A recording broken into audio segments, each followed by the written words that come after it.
Hello everyone, welcome back to today's edition of the Doctor's Pill. So what am I talking about today? It's a very interesting yet controversial topic. It is teething. Now what is teething? Simply put, eruption of a tooth in your baby's mouth. When should you expect this to occur? From 6 months of age generally, but sometimes there are outliers. That's those who are early starters and those who are late starters. Early starters are those who erupt their first tooth about 3, 4 or 4 months of age, while late starters are those who erupt their first tooth as late as 18 months, 16 months or 12 months. Now, what are the signs and symptoms you expect to see in a child that is teething? First, you would expect a lot of drooling. Excessive production of saliva follows teething. So you should be handy with your handkerchief or your washcloth to clean up the mess. Another thing that you'll see as a result of the drooling are rashes on the face or around the neck.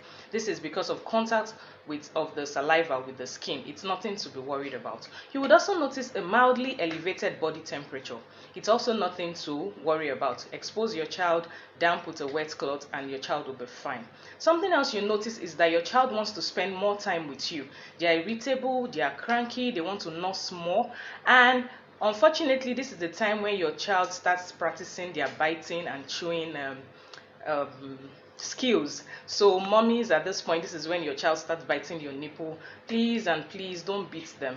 It's a phase they are going through. Their gums are itchy, it's painful, and they just want something to soothe the pain. So to relieve them of this soreness, you can just take a cotton wool, dab it in water, and rub against the gum.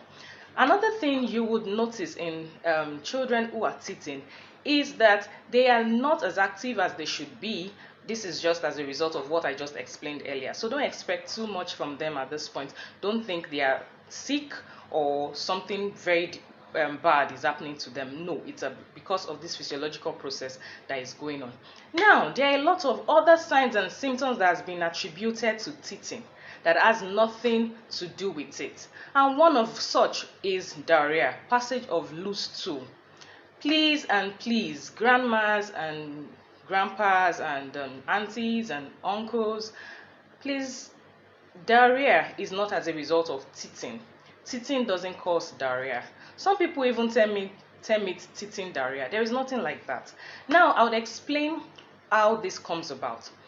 I mentioned that we expect teething to occur at about 6 months of age. A lot of events, a lot of developmental milestones are achieved at about 6 months. A lot of events happen at about this 6 months also. So this is the period where you transition from exclusive breastfeeding to family meals. This is the period where the child starts crawling or starts bending over. Now, at this point when they are crawling, they start picking up things from the floor and putting it into their mouth. These things are dirty things, dirty shoes, toys, and whatever it is. They start putting it into their mouth. Now, why do they put these things in their mouth? Because of their gums that are itchy. So this introduces germs to their system, and it will cause passage of loose stool. Also, you're introducing family meals to them, semi-solid. Their system is not so used to them, so to speak. They are used to their formula feed or they are used to breast milk. So you're introducing something new to their system. It would disturb the system and it will come out as loose stool. Another thing is at birth, from pregnancy to birth, there's some antibodies that are transferred from the mother to the child. At about 6 months of age, these antibodies are gradually reducing. So their immunity is also reducing. This predisposes them to infections. Now, if all these things are working together, the introduction of semi-solid or family meals, the reduced immunity, they are crawling and picking things into their mouth, it just answers the question why they are passing loose stool. Another thing is our hygiene when you are introducing family meals to them. How clean is your bottle? How clean is your plate? How clean are your hands? These are the things that will make your child to pass loose stool, not teething.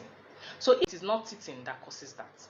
So please, when you notice that your child is passing loose stool frequently, beyond what is normal, your child's temperature is excessively high, your child is overly inactive, please rush that child to the hospital. It is not as a result of teething.